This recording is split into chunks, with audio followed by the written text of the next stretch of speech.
क्या आपको value for money और सेफ गाड़ियाँ अच्छी लगती है तो एक बार इधर देखो मेरे दोस्त, टाटा टियागो क्रिएटिव वेरिएंट है, ये टॉप वेरिएंट नहीं है, लेकिन कुछ ऐसे फीचर्स हैं इसमें जो कि टॉप वेरिएंट में भी नहीं मिलते।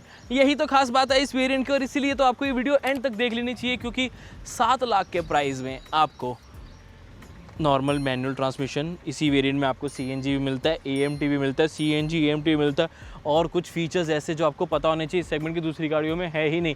तो वीडियो के एंड तक जरूर देख लें सारी इन्फॉर्मेशन के लिए। हेलो फ्रेंड्स, मेरा नाम है ऋषभ, मैं हूं आपका car guide and this is the Tata Tiago latest 2026 the creative variant.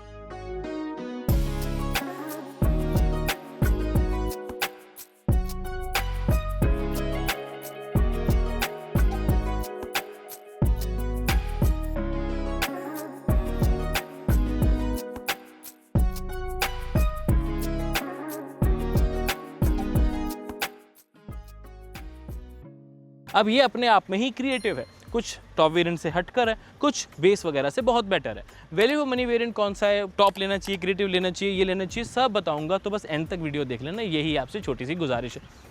एक गुजारिश और कर दूं, सब्सक्राइब कर लो, क्योंकि drive reviews, CNG, range test सब अपलोड किया है आपके कार गाइड ने आपके लिए। तो चलो इस वीडियो से शुरू करते हैं।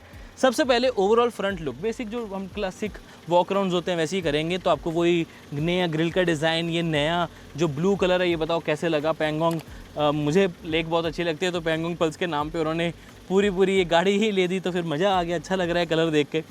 यहाँ पर एयर कर्टन्स जो हैं वो प्रॉपर नहीं है, सिर्फ डिज़ाइन है। फॉग लैंप्स की कमी आपको थोड़ी सी महसूस होगी, इस वेरिएंट में अवेलेबल नहीं है, टॉप वेरिएंट में अवेलेबल है। बट 360 डिग्री कैमरा आपको इस वेरिएंट में भी मिल जाएगा। ऑल एलईडी लाइट सेटअप आपको इस वेरिएंट में मिल जाएगा। एलईडी डीआरएल भी आपको इस सेगमेंट में मिल जाते हैं। प्लस ये ड्यूल टोन बम्पर का डिज़ाइन वैसा ही है जैसा टॉप वेरिएंट में, बस एक ही चीज़ की कमी लगती है, फॉग लैंप्स, जो आप शोरूम से लगवा सकते हैं। वो कॉर्निंग फंक्शन के साथ भी आते हैं। प्राइस अनफॉर्चुनेटली अभी नहीं पता, बट मुझे लगता है 5,000 to 7,000 rupees justified amount showroom से लगवाने के लिए। बाहर तो शायद 2-3 हज़ार के आराम से लग जाए। बट ओवरऑल फ्रंट लुक कैसा लगा कमेंट करके बताओ, और ये कलर कैसा लगा वो बताओ। कौन सा आपका फेवरेट कलर है वो भी बताना। और ये टॉप वेरिएंट थोड़ा हटके है, बताऊँ साइड से बताता हूँ, आओ। टॉप वेरिएंट में आपको ब्लैक रूफ मिलती है, लेकिन क्रिएटिव में आपको बॉडी कलर्ड ही मिलेगी, जो कि पर्सनली मुझे बॉडी कलर ज़्यादा अच्छी लग रही है। शायद ये कलर अच्छा लगा इसीलिए, बट ब्लैक भी वैसे अच्छी लग रही है अपने आप में। बट अगर आप ओवरऑल साइड प्रोफाइल देखेंगे एक चेंज और है, लेकिन तब तक बता दूं क्रोम डोर हैंडल्स पूरे क्रोम नहीं है, ये सिर्फ एक स्टाइलिंग का एलिमेंट है, जो कि अच्छी बात है, क्योंकि पूरा बड़ा होता तो शायद ना अच्छा लगता। यहाँ पर मिल जाते हैं आपको 14 इंचेस के स्टाइल्ड व्हील्स, जो कि एलॉयज़ नहीं हैं, ये एरो इंसर्ट्स वाले हैं। ये आपकी रेंज जो है या माइलेज है उस पर हेल्प करते हैं, प्लस पैसा भी थोड़ा सा बचाते हैं, तभी तो ये वैल्यू फॉर मनी वेरिएंट है। 160-170 mm का ग्राउंड क्लियरेंस, 160 अगर आप होते तो लेडन, 170 अगर अनलेडन यानी कि बैठे हो या नहीं बैठे हो। 360 डिग्री कैमरा का साइड कैमरा, ब्लैक टॉप को ORVM, proper LED turn indicators and overall side profile looks nice. Dimension chart Swift और i10 के साथ आपके सामने है। रियर प्रोफाइल में एक बहुत इंटरेस्टिंग चीज़ है कि ये एलईडी टेल लैंप्स हैं, ये कनेक्टेड नहीं है। हाँ, एलईडी कनेक्टेड नहीं है, टेल लैंप्स कनेक्टेड है, समझो इस बात को। ये इतना जो हाउसिंग है पूरा टेल लैंप, यही आपको लिटेड है, यानी कि लाइट इसके अंदर है। इस वाले पूरे पैनल पे लाइट नहीं है कोई भी, it's just a design element. बाकी डीफॉगर, वाइपर वॉशर वगैरह सब मिले। रिवर्स कैमरा, पार्किंग सेंसर्स मुझे लगता है 4 होने चाहिए थे, बट 2 भी हैं, परफेक्टली फाइन। वैसे तो गवर्नमेंट की तरफ से कंपलसरी है कि 2 तो होने ही हैं, मतलब रिवर्स पार्किंग सेंसर तो होने ही चाहिए। बट इंटरेस्टिंग बात यह है कि जो वॉशर है वो यहाँ पर इंटीग्रेटेड है वाइपर के साथ ही, ऊपर नहीं दिया गया, यहीं पर दिया गया। रीज़न एज सच नहीं पता, मैं गैस ही कर पा रहा हूँ कि जब ऊपर से थ्रू होता है तो वो बहुत ज़्यादा स्प्रेड होता है, इस पर शायद वो उतना स्प्रेड ना हो, तो शायद। दूसरा जो मेन रीज़न हो सकता है पाइप का हो सकता है, कि उनको कनेक्शन वाइज ये ज़्यादा सूट कर रहा हो, क्योंकि टेक्निकली जो ऊपर से आता था वो गिरता था, ये स्प्रे करना पड़ता है। There is a difference. ऊपर वाला तो बस ड्रिप करता था, उसके लिए प्रेशर नहीं चाहिए था, लेकिन इसके लिए प्रेशर चाहिए ताकि ये पूरा ऊपर तक स्प्रे करे। आपको क्या लगता है वैसे इसका क्या फ़ायदा हुआ होगा? मैं तो नहीं सोच पाया, आप बताओ। बाकी क्रिएटिव वेरिएंट में जो एक चीज़ और भी चीज़ें हैं, बट एक चीज़ जो आपको टॉप वेरिएंट में नहीं मिलती वो है ये CNG, ICNG और बूट स्पेस कम। टेक्निकली बूट स्पेस कुछ ज़्यादा ही कम हो जाती है। ये स्मॉल बैग्स हैं, इसके ऊपर मैं ऑफकोर्स बड़ा रख सकता हूँ, बट डेफिनेटली मेरा जो विजन है वो दिक्कत आएगी, पीछे देख नहीं पाऊंगा, सेफ्टी कंसर्न हो जाएगा। तो अगर स्मॉल बैग रखना चाहते हो तो एक ऐसे और उसके ऊपर एक आधे छोटे मोटे रख सकते हो। सीधे सीधे करके रख लोगे तो ये बंद भी नहीं होता। फॉर एग्जांपल ये वाला जो है ये थोड़ा सा थिक है, साइड वाइज दिखाऊं आपको, ये देखो, तो ये थोड़ा ज़्यादा बड़ा है, तो इसको मैं ऐसे नहीं रख सकता, ये फिर भी ऐसे रखा जाता है, बट फिर दबता है, थोड़ा सा डैमेज हो सकता है ये भी और बैग भी, तो इट्स बेटर कि मैं इसको ऐसे ही रखूँ। लेकिन अगेन छोटा छोटा सामान आ जाएगा, बट फिर भी प्रॉपर बड़े सिलेंडर से तो मच बेटर है ट्विन सिलेंडर टेक्नोलॉजी जो कि यहाँ दी गई है, जो कि 60 लीटर्स का टोटल वाटर इक्विवेलेंट लीटर्स में काम करता है। CNG ऑब्वियसली उतना ही अलग डिफरेंट तरीके से भरा जाता है, वाटर इक्विवेलेंट तो नहीं होता, बट स्टिल एक अच्छा टैंक लॉन्ग डिस्टेंस के लिए परफेक्ट रहता है, क्योंकि पेट्रोल तो है ही है ना, पेट्रोल और CNG दोनों रहता है, तो ये आपको स्पेस मिलते है। तो एक बार कैलकुलेट ज़रूर करना, CNG अगर लेने का सोचो कि भाई आपको CNG, ये देखो बंद नहीं हुआ ना, ऐसे करना पड़ेगा, तो कैलकुलेट ज़रूर करना कि CNG ले रहे हो तो जो उसके ड्रॉबैक्स है वो झेल लोगे या नहीं लोगे। बट क्रिएटिव वेरिएंट की अगर स्पेसिफिकली बात करूँ तो उसमें अगर पेट्रोल लेते हो तो आपको petrol manual 5 speed, petrol 5 speed AMT, CNG manual और CNG AMT की ऑप्शन मिल जाती है चारों। अब यही ऑप्शन जो है टॉप वेरिएंट में अवेलेबल नहीं है, टॉप में सिर्फ पेट्रोल मैनुअल और पेट्रोल AMT है। उसका रीज़न ये है कि पेट्रोल से CNG shift is 1 lakh rupees, जबकि पेट्रोल से AMT इज़ 55,000 रुपीज़। अब जो टॉप वेरिएंट का एक्स शोरूम प्राइस है क्रिएटिव प्लस का, वो कंसिडर हो रहा है अभी के, और वो टॉप वेरिएंट प्राइस, वो टॉप वेरिएंट नहीं है टेक्निकली। CNG क्रिएटिव प्लस जो है वो क्रिएटिव नॉट प्लस, वो टॉप वेरिएंट है प्राइस के हिसाब से, समझ रहे हो। तो वो नहीं चाहता, ब्रांड नहीं चाहता था कि इसका प्राइस जो है वो अपर वेरिएंट का बहुत ज़्यादा हो जाए, इसीलिए उन्होंने टॉप वेरिएंट में आपको CNG नहीं दिया, क्रिएटिव तक ही उसको सीमित रखा है। तो क्रिएटिव की 2-3 चीज़ें मैंने बता दी बाहर से, अब अंदर बताने की बात है, और लास्ट में बताऊंगा कि क्रिएटिव है वैल्यू फॉर मनी या कोई और। क्रिएटिव वेरिएंट की कहो या इस गाड़ी के फेवरेट फीचर मेरे, क्योंकि स्पेसिफिकली इस गाड़ी का प्राइस कम है लेकिन ये फीचर अबव सेगमेंट का है। वो फीचर है 360 degree camera. I personally love the quality of 360 degree camera. I am glad कि टाटा मोटर्स ने किस तरह की कोई कॉम्प्रोमाइज़ यहाँ पर नहीं किया है। This quality is actually good, दिन हो या रात हो आपको बहुत अच्छी क्वालिटी मिल जाती है, और वही कलर जैसे शो हो रहा है ना तो बड़ा अच्छा लग रहा है, स्क्रीन पे भी मतलब ब्लू कलर बहुत प्यारा लग रहा है। बट द पॉइंट इज़, और क्या, 10.25 इंचज़ की स्क्रीन अगेन सेगमेंट में किसी के पास नहीं है। Android auto, Apple CarPlay 10 second से भी कम में फर्स्ट टाइम कनेक्ट जो है वो हो जाता है, और उसके बाद तो 1 या 2 सेकंड ही लेगा, क्योंकि गाड़ी ऑन करिए कनेक्टेड होगा तो उसी वक्त हो जाएगा। इस गाड़ी के साथ जैसे मेरा भी कनेक्टेड नहीं है, मैं आपको दिखाई देता हूँ, ठीक है। All I have to do is, यहाँ से गया डिवाइस लिस्ट पे गया, पेयर न्यू डिवाइस पे मैंने क्लिक किया और वो सर्चिंग पे चला गया, इधर अपना ब्लूटूथ ऑन किया, ठीक है, और यहाँ पर अभी ऋषभ आईफोन लिखा जाए, मुझे शायद यहाँ पर भी क्लिक करने की ज़रूरत नहीं पड़ेगी, ठीक है। हार्डली 1-2 सेकंड यहाँ लोडिंग के, उसने कहना पेयर, मैंने कहना पेयर भाई, अलाउ कर दो जी, अलाउ भी कर दिया, ठीक है। ये लो ब्लूटूथ भी कनेक्ट हो गया, और एप्पल कारप्ले कनेक्ट करना है, बस यहाँ मेरे को येस करना है कि सीरी एक्टिवेट करना है या नहीं करना। एप्पल कारप्ले कनेक्टिंग, 10-12 सेकंड में मेरा काम डन, कोई वायर नहीं लगानी, और ऐसे नहीं कि बैठे हैं लोडिंग हो रही है कोई एप्लीकेशन इंस्टॉल करो, कुछ भी करने की ज़रूरत आपको नहीं है। सीमलेसली बहुत बढ़िया तरीके से ये स्क्रीन कनेक्ट हो जाती है। एंड बजट सेगमेंट में जब इतना कन्वीनियंस मिलने लग जाए, इतने बढ़िया फीचर्स मिलने लग जाए तो दिल खुश हो जाता है कि यार ज़रूरी नहीं कि आपके पास एक बहुत बड़ी महंगी गाड़ी हो, 15-20 लाख रुपए नहीं खर्चोगे तब तक ये फीचर नहीं मिलेंगे। आप खर्चो 6-7 लाख, तब से ही आपको ये सारी चीज़ें मिलने लग जाती हैं। मेन होता है कन्वीनियंस। अब मैं जब भी गाड़ी के अंदर आऊँगा ये ऑटोमेटिकली कनेक्ट हो जाएगा, ये सब भी करने की जरूरत नहीं। All I have to do is tap here and वो कनेक्टेड ही मिलेगा मुझे, बस मेरा फ़ोन का ब्लूटूथ ऑन होना चाहिए, जो कि ऑन ही रहता है। फिर यहाँ पर आप अपना फ़ोन रख के चार्ज कर सकते हो, बट क्रिएटिव वेरिएंट में नहीं। वायरलेस चार्जर क्रिएटिव वेरिएंट में आपको नहीं मिलता अनफॉर्चुनेटली, बट फ़ोन रखने के पैड्स मिल जाते हैं दोनों। ऑटोमेटिक AC आपको मिल जाता है, आई थिंक ये बेस वेरिएंट से, तो कन्वीनियंस पूरी रहती है। आपको पता है बस मेरे को टेम्परेचर सेट करना है। अब ये ऑटोमेटिकली इस गाड़ी के AC का काम है कि उस पर कैसे लेके आना है, फ़ैन तेज़ करना है, अपने आप कम करना है, सर्कुलेशन कैसे रखनी है, बाहर टेम्परेचर क्या है, उसके अकॉर्डिंगली एडजस्ट करके ऑटोमेटिक में एडजस्ट हो गया। फिर स्टीयरिंग माउंटेड कंट्रोल्स, बस क्रूज़ कंट्रोल क्रिएटिव वेरिएंट में इसमें नहीं है, CNG में। लेकिन अगर आप पेट्रोल लोगे तो क्रिएटिव वेरिएंट में आपको क्रूज़ कंट्रोल भी मिल जाएगा। डिजिटल क्लस्टर, इवन क्रिएटिव क्यों, उससे नीचे में भी मिल जाएगा।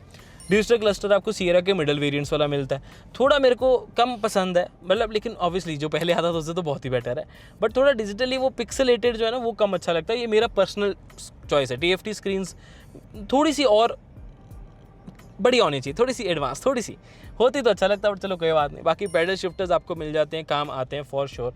बट देखो अगेन CNG है, पेट्रोल नेचुरल एस्पिरेटेड है, गाड़ी हैवी स्ट्रॉन्ग है, तो कोई सुपर कार या ऐसे आप सोचोगे यार मैं भगाऊंगा इस गाड़ी को, ऐसे नहीं होता। ये गाड़ी फैमिली के लिए हैचबैक पॉइंट ऑफ व्यू से जितना आप पैसा दे रहे हो उस अकॉर्डिंगली आपको वैल्यू मिल रही है। जैसे LED कैबिन लाइट्स हैं, मैनुअल डिमिंग, ये IRVM हो गया, 2 pads, automatic option, hand brake proper, arm rest यहाँ पर। हैंड ब्रेक प्रॉपर से मेरा होता है, हैंड ब्रेक तो सब में होती है प्रॉपर, इन सेंस की प्लेसमेंट बहुत सही है, आगे पीछे जगह ब्लॉक नहीं कर रही। फिर आपको यहाँ पर ग्लव बॉक्स भी प्रॉपर मिल जाता है, जिसमें आपको कूलिंग फंक्शन भी ऑफर किया जाता है। इस वेरिएंट में भी कूलिंग है, आई वाज जस्ट कंफर्मिंग।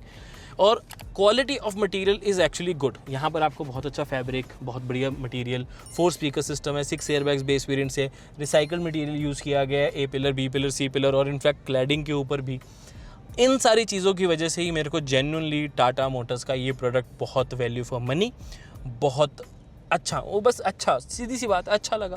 और क्वालिटी मेजरली कंपनी ने बहुत काम किया है कि जो ओवरऑल मटेरियल यूज़ की है, फैब्रिक यूज़ की है, बहुत अच्छी क्वालिटी का, पेंट भी अच्छा लग रहा है, मस्त है यार। टाटा आपने दिल खुश कर दिया यार आज तो। नाइस। डेड पेडल भी है प्रॉपर ऑटोमेटिक के साथ, मैनुअल लोगे तब भी आपको डेड पेडल मिलता है, तो वो भी एक बहुत सॉलिड पॉइंट मिल जाएगा। चलाओ इस गाड़ी को, मज़े करो। अंडर थाई सपोर्ट भी आपको एडिशनल मिल जाता है, और टाइप सी चार्जिंग पोर्ट आपको 65 वाट का टाइप A पोर्ट आपको मिल जाता है कनेक्ट करने के। जैसे आपके फ़ोन पे अगर wireless Android auto Apple CarPlay नहीं है तो वायर्ड तो लगा सको, तो वो ऑप्शन भी आपको यहीं से देखने को मिल जाएगी। नाइस। एडजस्टेबल ORVMs फोल्ड भी हो जाते हैं इलेक्ट्रिकली, ये भी आपको लोअर वेरिएंट से मिल जाता है, ज़रूरी नहीं क्रिएटिव लेना पड़े। तो आई नो थोड़ा डिटेल्ड हो गया, बट मैं एक्चुअली इंप्रेस्ड हूँ कि क्या क्या कंपनी दे रही है और किस क्वालिटी का दे रही है, किस प्राइस पे दे रही है। आपको क्या लगता है नीचे कमेंट करके अपना ओपिनियन ज़रूर शेयर करना मेरे दोस्त। अब रियर सीट करते हैं, क्योंकि वहाँ पर एक इंटरेस्टिंग चीज़ है। सब कुछ इतना परफेक्ट कैसे हो सकता है मेरे दोस्त, ये भी अच्छा वो भी अच्छा, ऐसे तो नहीं होता ना। आर्म रेस्ट की कमी लगती है यार। आई नो प्राइस कम है, इतने सारे फीचर मिल रहे हैं, बट यार एक आर्म रेस्ट होनी चाहिए थी। टॉप वेरिएंट में भी नहीं है। पीछे आर्म रेस्ट होगी तो कंफर्ट मेरा काफ़ी नेक्स्ट लेवल पहुंच जाएगा। बाकी रेयर AC इवेंट्स हैं, पीछे चार्जिंग पोर्ट नहीं है, ध्यान रखें, वो टॉप वेरिएंट के लिए दिया गया। मैप पॉकेट से मैं काफ़ी खुश हूँ, क्योंकि 4 आपको मिल जाती हैं। और headroom, my height is 5'8" by the way, headroom is decent, knee room is good, under thigh support भी फील्स फाइन। फ्रंट में ज़्यादा एक्सटेंडेड है, यहाँ पर उतना एक्सटेंडेड अंडर थाई सपोर्ट नहीं, बट ओवरऑल सीट्स की जो ये लेंथ है ये सही है, तो आपको कंफर्ट ओवरऑल अच्छा मिल ही जाता है, क्योंकि फैब्रिक की क्वालिटी भी बढ़िया ही है। तो कोई भी जब आप मतलब इस गाड़ी में बैठ के ना, सस्ती गाड़ी वाला फील तो बिल्कुल भी नहीं आता। आपको लगता है कि आप एक अच्छी गाड़ी में ही बैठे हो।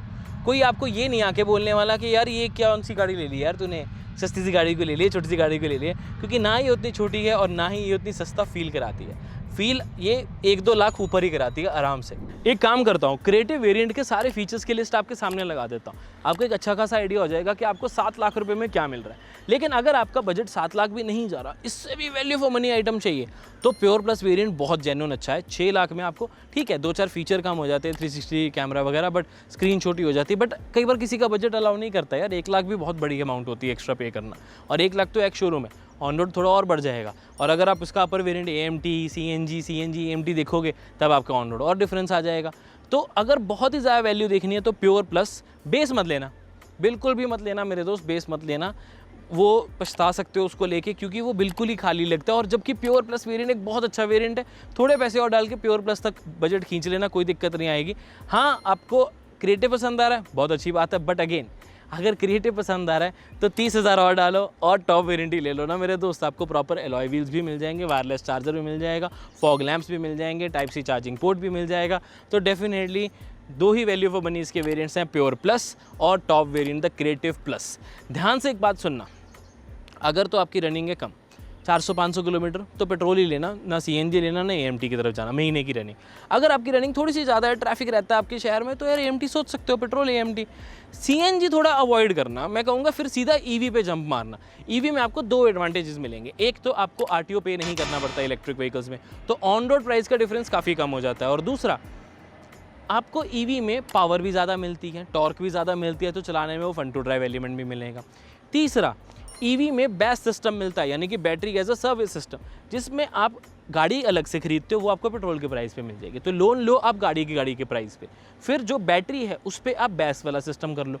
बैस क्या होता है, एक लोन ही होता है, कि EMI ही होती है, जो कि आप टाटा मोटर्स को पे कर रहे हो, जो कि फिक्स्ड होती है। अब पर किलोमीटर तो एक एवरेज कॉस्ट निकाली जाती है, अब कितने किलोमीटर चले उससे फ़र्क नहीं पड़ता, वो फिक्स्ड मंथली फिक्स्ड अमाउंट ही रहेगी, जब तक वो बैटरी की कॉस्ट 2,30,000 अगर है फॉर एग्जांपल, या 2 लाख है, तो जब वो 2 लाख पैसे आपके पूरे वो EMI में डिवाइडेड है। बट उसका बेनिफिट ये है कि वो इंटरेस्ट फ्री EMI होती है, ना कि बैंक की तरह।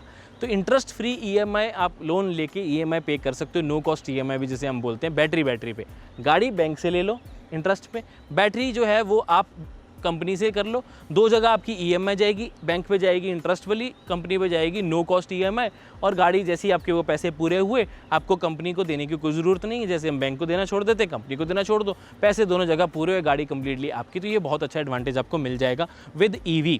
ये CNG और पेट्रोल में बैच सिस्टम अवेलेबल नहीं हो सकता। इसीलिए बोल रहा हूँ कि अगर CNG की तरफ जा रहे हो तो मैं बोलूँगा EV पे जंप करो। एक और रीज़न दे देता हूँ क्यों, क्योंकि CNG में टॉप से टॉप खर्चा कर लोगे, पूरा खर्चा लगा दोगे, तब भी टॉप वेरिएंट नहीं मिलेगा, क्रिएटिव वेरिएंट तक ही सीमित रहोगे। यार क्या बात है, 10 लाख का क्रिएटिव प्लस ले लो ना, कौन सा EV का। ऑन रोड अगर देखते हो तो बहुत ही कम प्राइस का डिफरेंस आता है। पेट्रोल और EV में तो 1,60,000 का सिर्फ डिफरेंस है, और CNG में तो और डिफरेंस कम हो जाता है, और फीचर भी CNG में कम हो जाते हैं। तो EV ले लेना ना मेरे दोस्त। बट अगर आपको लॉन्ग रन पे कहीं जाना हुआ तो वैसे भी आप अपनी टैक्सी, प्लेन या ट्रेन ही यूज़ करोगे। कैलकुलेट ज़रूर करो। अगर आपका रेगुलर पता है कि यार मेरे को तो बहुत ज़्यादा हफ्ते में मतलब एक बार तो अपने होम टाउन या अपने कहीं ना कहीं जाना पड़ता है 200-250 किलोमीटर, तो EV के ऊपर क्वेश्चन मार्क आता है। लेकिन अगर आप 6 महीने में भी एक ट्रिप प्लान करते हो तो अपनी गाड़ी मत लेके जाना, आप दूसरी गाड़ी यूज़ करना, इनोवा कर लेना, टैक्सी कर लेना, प्लेन कर लेना, ट्रेन कर लेना, सारी ऑप्शंस तो अवेलेबल रहती हैं। और जो 6 महीने गाड़ी चलानी है वो EV लेके अपने पैसे बचाना। आई नो थोड़ी लंबी हो गई वीडियो, बट मेरा मकसद ये था कि आप सही डिसीजन लो, हमेशा सही कैलकुलेट करो। मैं CNG के खिलाफ बिल्कुल नहीं है, बस मुझे ये लगता है कि ज़्यादातर लोगों को CNG चाहिए नहीं होती, लेकिन वो ले लेते हैं बस ये सोच के कि माइलेज ज़्यादा मिलेगी, लेकिन चलानी 100-200 किलोमीटर होती है महीने की। तो ये सोचना ज़रूर कि पेट्रोल लेना है, CNG लेना है या EV लेना है। समझ गए? मैं मिलता हूँ आपसे अगली वीडियो में। और एक और बेनिफिट EV में आपको CNG से ज़्यादा बूट स्पेस भी तो मिलेगी। चलो मैं मिलता हूँ आपसे अगली वीडियो में। Till then drive safe, take care, I love you guys, bye bye.